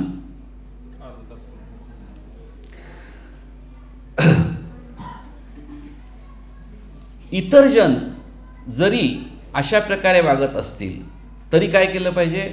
त्यांच्यावरती चिडचिड करून नाही उपयोग, त्यांना सहन करून, त्यांना मदत करून, त्यांना समहाऊ येन केन प्रकारेण आपल्यावरती या नात्यांनी जे संबंधित आहेत त्यांना भक्ती मार्गाला लावण्यासाठी प्रयत्न केला पाहिजे. त्यासाठी सर्वात महत्त्वाचं आहे तितिक्षया. आपल्याला आपल्याला सहन केलं पाहिजे इतरांना. कधी कधी आपल्याला त्रास होऊ शकतो, पण ते त्रास सहन करीत आणि स्वतःची साधना करीत आपण स्वतः प्रगती केली पाहिजे. आणि प्रगती करीत असताना आपल्या संबंधित जे आहेत त्यांनाही या मार्गामध्ये आणलं पाहिजे. तेव्हा आपण काय बनतो, ह्यातली जी नाती आहेत ना इथं सांगितलेली, गुरु, पती, दैव, पिता, माता, स्वजन, ही 6 नाती आहेत ना, ही 6 नाती एक प्रकारे नेतृत्व आहे ना. गुरु हा शिष्यांचा नेता असतो, पती हा पत्नीचा नेता असतो, बरोबर. पत्नी किंवा जननी, माता मुलांची नेत्री असते. पिता पुत्रांचा नेता असतो. दैव, देवता या त्यांच्यावरती अवलंबून असतात, त्यांचे जे त्यांचे साधक आहेत त्यांचा नेता असतो, है ना.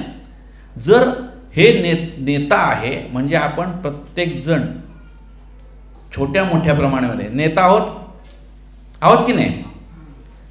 आता कोणाला डाऊट आहे की आपण नेता नाही आहे, हे नातं आहे म्हटल्यानंतर नेता आहे आपण. आणि मग नेता असला तर आपण काय केलं पाहिजे ते सांगितलं. आणि नेता नसेल, आता ज्याच्याशी आपण संबंधित आहोत आणि तो याप्रमाणे वागत नसेल तर ते नेतृत्व झुगारून दिलं पाहिजे, बरोबर. मग आता आपण अशी काही उदाहरणं पाहू की ते यातलं एक नातं होतं आणि इतरांनी ते व्यवस्थित पालन करत नाहीत म्हणून नकारलं, त्यागलं. पहिलं उदाहरण आहे या श्लोकाच्या तात्पर्यामध्ये प्रभुपादांनी दिले. ते काय आहे, पहिलं आहे एक म्हणजे सुपिरियर आणि सबऑर्डिनेट. एक वरचा व्यक्ती, एक त्याच्या हाताखालचा सबऑर्डिनेट. पहिलं उदाहरण आहे गुरुचं. इथं उदाहरण दिलंय जे बली महाराज आहेत. आपल्याला बली महाराजांची कथा माहिती असेल. बली महाराजांची कथा माहिती आहे? किती जणांना माहीत नाही आहे? माहीत नाही. अच्छा. बली महाराज हे एक महान राजा होते, प्रल्हाद महाराजांचे नातू आहेत. आणि त्यांनी देवतांवरती सुद्धा विजय प्राप्त केला, बरोबर. देवतांवरती विजय प्राप्त केल्यानंतर, सर्व 3 लोकांवरती विजय प्राप्त केल्यानंतर देवतांचं राज्य हरण झालं आणि देवतांना त्या जागा राहिली नाही. त्यावेळेस देवतांच्या मातेनी भगवंतांना प्रार्थना केली की माझ्या पुत्रांना जागेवरती तरी ठेवा, त्यांना काहीतरी जागा परत मिळू दे त्यांची. म्हणून भगवंतांनी एक अवतार घेतला. कोणता अवतार घेतला? वामनदेव, बरोबर. वामनदेव अवतार घेतल्यानंतर या बली महाराजांचे जे गुरु होते ते काय होते? शुक्राचार्य होते. गुरु म्हणजे त्यांचे शिक्षक होते. ते आध्यात्मिक गुरु नव्हते, ते कर्मी होते. आणि बली महाराजांच्याकडून ते राज्य त्यांना प्राप्त करून घ्यायचं होतं भगवंतांना, आपल्या देवतांना परत द्यायचं होतं. म्हणून बली महाराज त्यांच्याकडे गेले. वामन रूपामध्ये होते का बटूच्या रूपामध्ये होते. सुंदर रूप होतं. एक त्यांच्या हातात छत्री होती, दंडा होता, जानवं होतं, कौपीन घातलेली होते. सुंदर असं ते रूप होतं. फार बालक, जास्त नाही, 7-8 वर्षाचा असतो ना मुंज झालेला तसे. आणि ते कुठे गेले? बली महाराजांच्यासाठी शुक्राचार्य आणि सर्वजण काय करत होते? यज्ञ करत होते. ते यज्ञाच्या ठिकाणी गेले. आणि त्या यज्ञाच्या ठिकाणी गेल्यानंतर बली महाराजांनी यांचं स्वागत केलं आणि म्हणले की तुम्ही आज आलेले आहात. आणि यज्ञ असतो त्या ठिकाणी जो यजमान असतो तो येणाऱ्या सर्वांना, खास करून जे कोणी साधू वगैरे असतील तर त्यांना तर तो दानधर्म करतो. ब्राह्मण असतील त्यांना दानधर्म करतो, ही पद्धत आहे. त्यामुळे ऑफकोर्स हे ब्राह्मण आहेत, हे काय आहेत? जन्मानी नव्हे, कर्मानी ब्राह्मण. त्यांना तो दान वगैरे देत असतो. त्यामुळे ह्यांनी आल्यानंतर म्हणले अरे, आणि त्यांच्याकडे रूपाकडे ते आकृष्ट झाले. भगवंतच आहेत प्रत्यक्ष वामनदेव.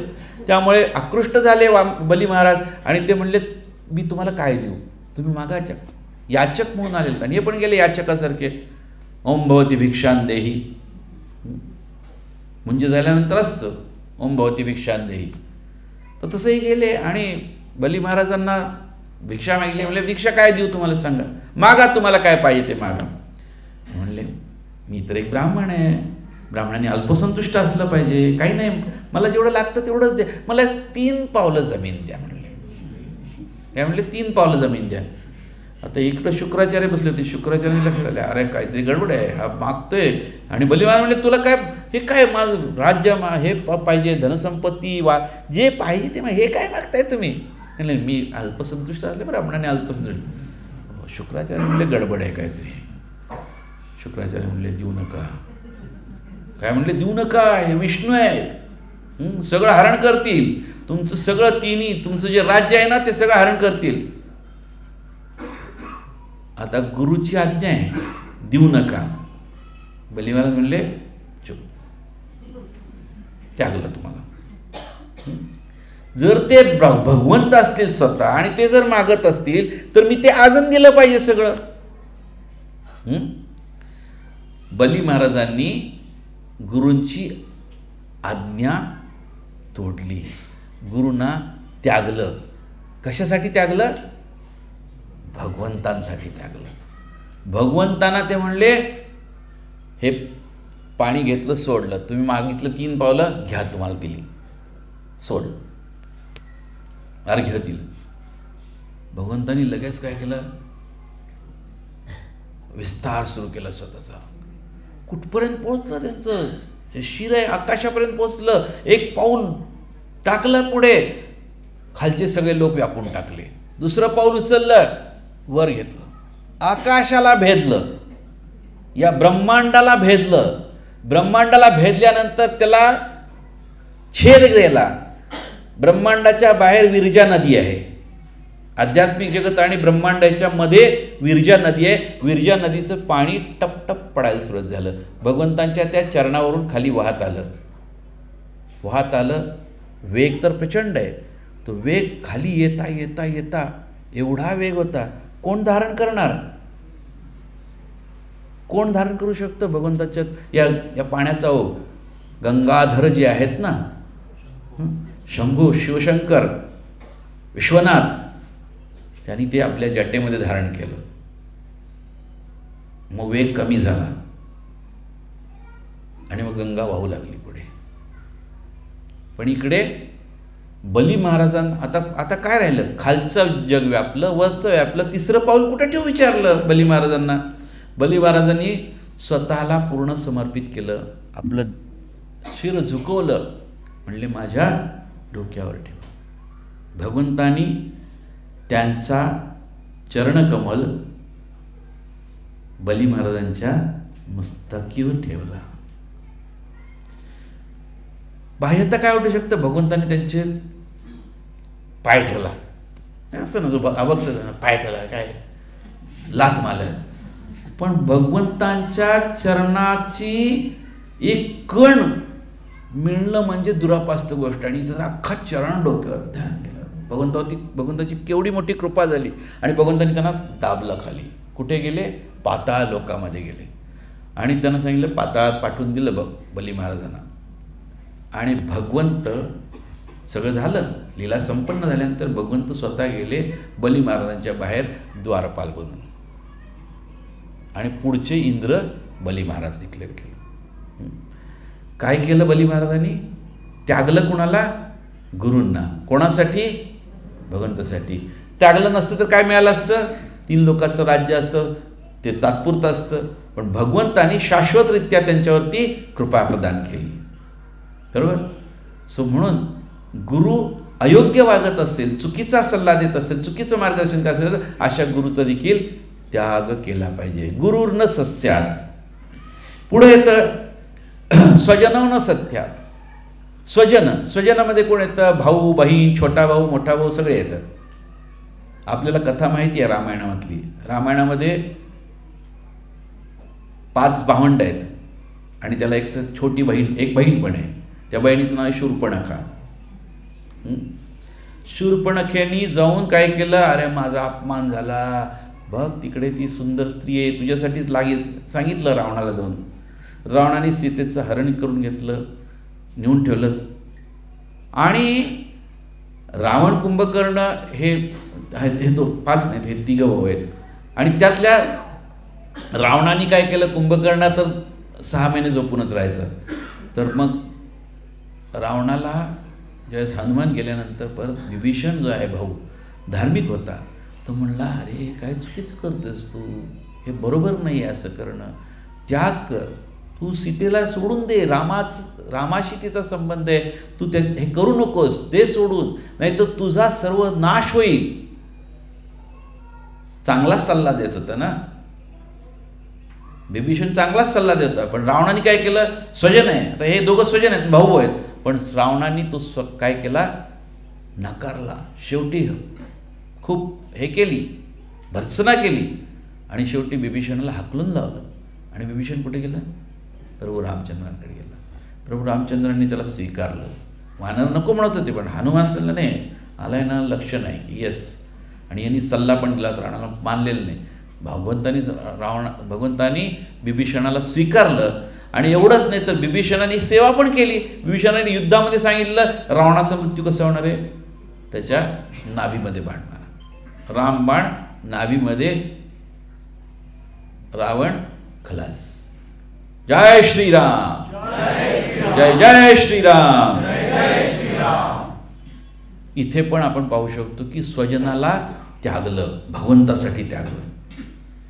तिसरं उदाहरण आहे पिता न सस्यात. आता दुसरं पाहिलं पण स्वजनो न सस्यात. तिसरं उदाहरण आहे पिता न सस्यात.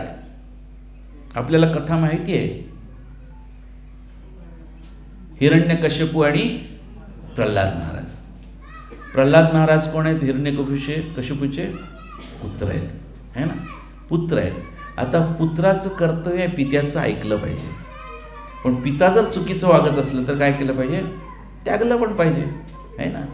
पिता म्हणून हिरण्यकश्यपूनी काय करायला पाहिजे होतं, पुत्राला शिकवायला पाहिजे होतं, अरे नाही भगवंताची सेवा केली पाहिजे, पूजा केली पाहिजे. पण ते काय सांगत होता हिरण्यकश्यपू, नाव नाही घ्यायचं, नाव घ्यायचं नाही त्याचं, तुझ्या काकाला मारलंय, मी बदला घेणार आहे. आणि माझी आता माझ्याकडे शक्ती पण आहे, मी ब्रह्माजींकडून मला ऑलमोस्ट अमरत्वाचं वरदान आहे, मी काही करू शकतो. तू माझं ऐकलं नाहीस तर मी तुला सुद्धा शिक्षा देईन. आणि ॲक्च्युली ज्यावेळेस ऐकलं नाही त्यावेळेस आपल्या या पुत्राप्रती, या पिता आहे, कसला पिता, पुत्राला काय करतो तो, हत्तीच्या पायी द्या म्हणतो, कधी सांगतो उकळत्या तेलात टाका, विषारी सर्पांच्या ह्याच्यात टाका, सर्व प्रकारे केलं. आणि नंतर ज्यावेळेस एवढ्या शिक्षा दिल्यानंतरही काही फरक नाही पडत. म्हणला कुठं आहे तुझा नारायण, माझ्यापेक्षा श्रेष्ठ आहे, कुठं आहे तो, काय या खांबात आहे, खांबात आहे म्हणल्यानंतर हे अगदी निरागस पण म्हणले, हो या खांबात आहे. इतो नरसिंह परतो नरसिंह, यतो यतो यामी ततो नरसिंह, बहिर नरसिंह हृदये नरसिंह. ज्याल तिकडं पाहाल तिकडं, फक्त तुमची नजर पाहिजे तशी. ते नाहीत म्हणले असं, हा आपला परपुरुष आहे. पण आहे ना, सर्वत्र भगवंत आहेत. प्रल्हाद महाराज म्हणले या खांबात आहे. आता त्या खांबात भगवंत होते का, आहेत, कारण अणुरेणूमध्ये भगवंत आहेत. पण भगवंत त्यांच्या त्या दिव्य रूपामध्ये त्या खांबामध्ये उपस्थित झाले. ज्या मार्गे, ज्या योगे ते ब्रह्माजींनी दिलेले जे आशीर्वचन आहेत किंवा वर आहेत ते पूर्ण करून हिरण्यकश्यपूचा वध करू शकतील, अशा प्रकारे भगवंत प्रकट झाले. जर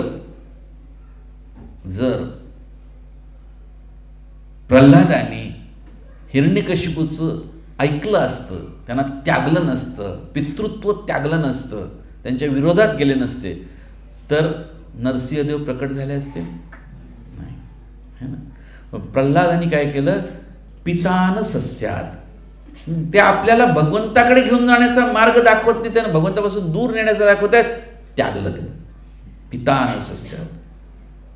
पुढे येतं जननीन सस्यात. जननी, जी जननी आहे, परत रामायणामध्ये उदाहरण येतं. रामायणामध्ये भरत महाराज आहेत. फक्त भरत महाराजांचं कल्याण होऊ दे. भरत महाराज माझा पुत्र, हा माझा पुत्र हा काय झाला पाहिजे, राजा झाला. ऑफकोर्स स्वतःचं नव्हतं मत, मंथरेने येऊन कानात घुसवलं होतं ते. कानातून मंथरा कानातून घुसली होती कैकेयीच्या हृदयामध्ये आणि मंथरेने सांगितलं नाही नाही तुझा पुत्र. आणि तिचा हेतू काय होता की जर राम राजा झाले तर कौसल्या महाराणी बनेल, माता बनेल, राजमाता बनेल आणि तू तिची दासी बनशील. तू दासी बनली तर मी तुझी दासी बनेल, दासी बनेल. तर मग माझं काय झालं, आज मला जे काही मान सन्मान आहे सर्वत्र दासी म्हणून तुझा, तो माझं जाईल. म्हणून तिने काय केलं की कैकेयीला म्हणली तू नाही ते 2 वर मागून घे. दशरथ महाराजांनी तुला सांगितलं होतं 2 वर मागून घे, आज चान्स आहे. मग एकदम बऱ्याच मनवल्यानंतर कैकेयी तयार झाली. कैकेयीने दशरथ महाराज न्यूज सांगायला ते रामाला राज्याभिषेक करायचं आहे. आणि हिने एकदम कोपवनात जाऊन केसेस कटून हे करून काही नाही, ऐकायला तयार नाही कैकेयी. आणि म्हणली नाही रामाला वनवासात पाठवा आणि माझा भरत राजा झाला पाहिजे. बिचारे शेवटी काय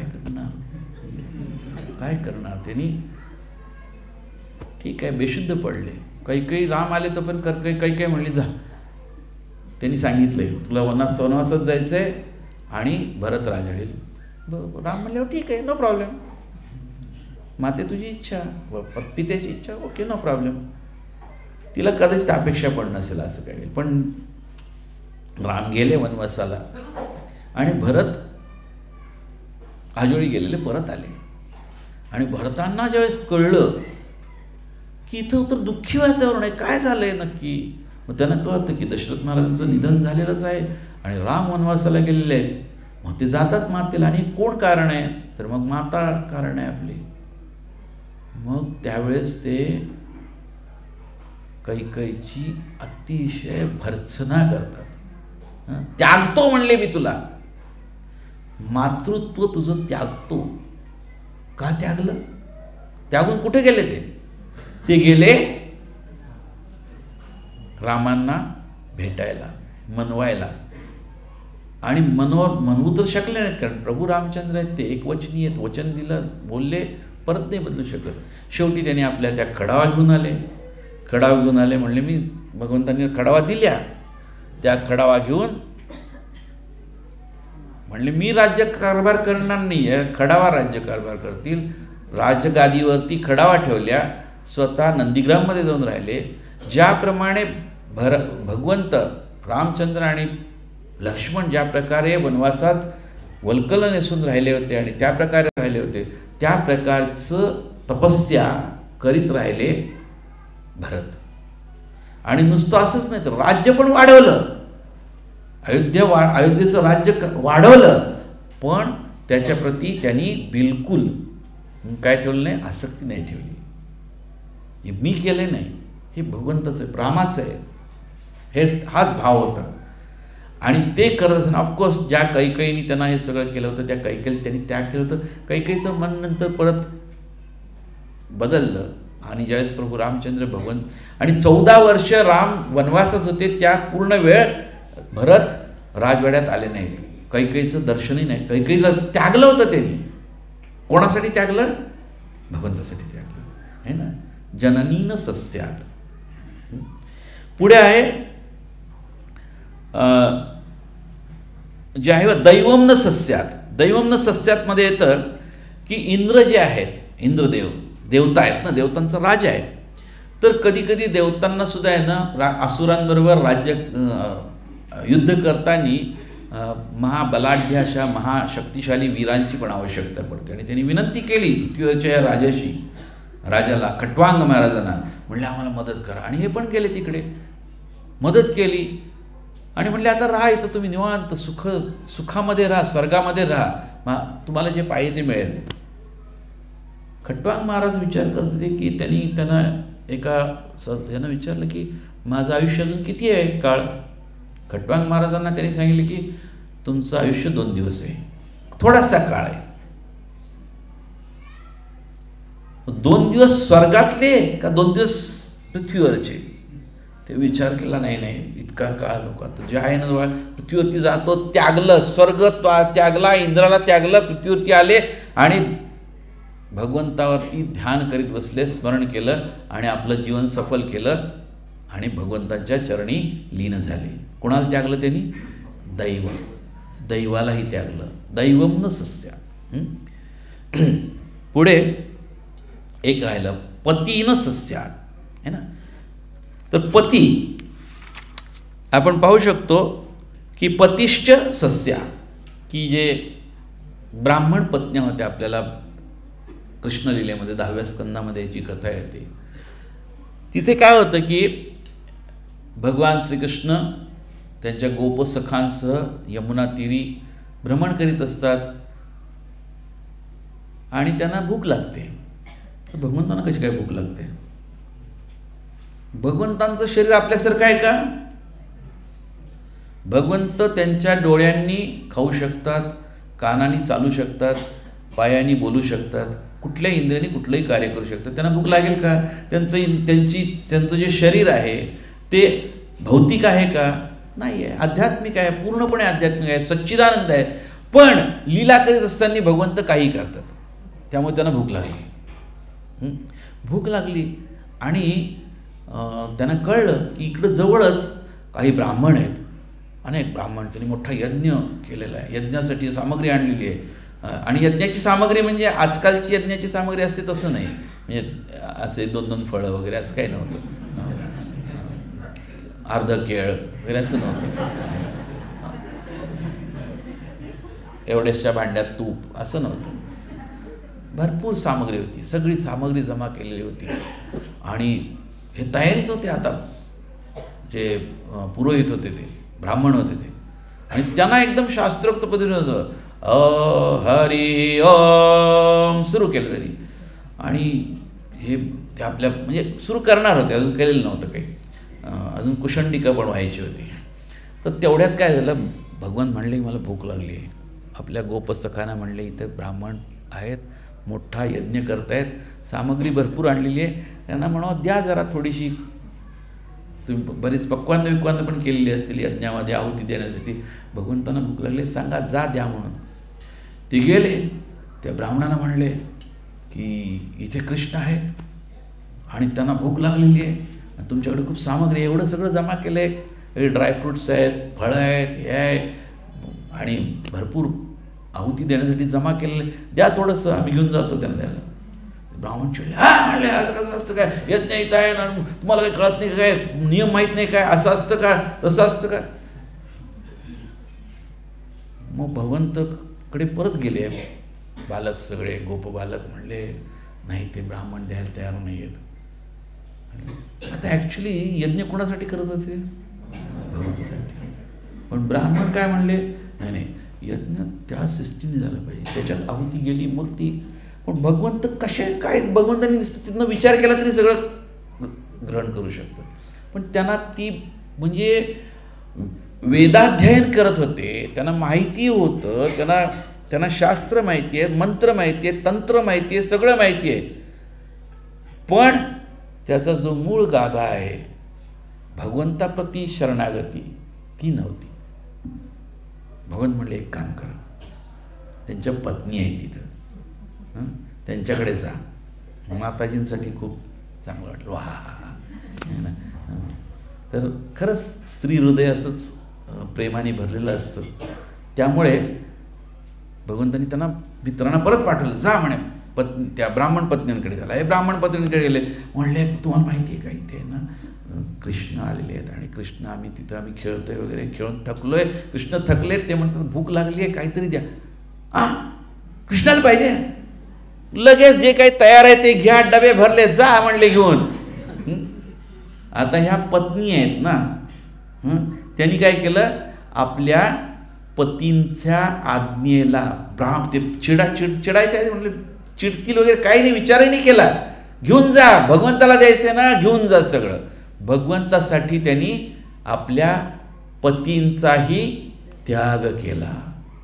तसं आपण पाहू शकतो की ज्या गोपी आहेत त्या गोपींना भगवंतांनी इकडून फ्लूट वाजवल्यावर गोपी पळायला लागल्या, जिकडं कृष्ण आहेत तिकडे.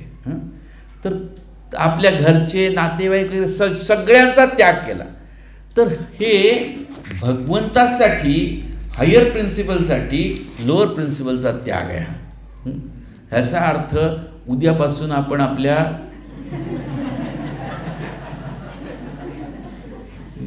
सगळी नाती तोडून टाकली असं इथं कोणी मंदिरात ठेवून घेणार नाही आपल्याला, माहीत नाही प्रभूजी.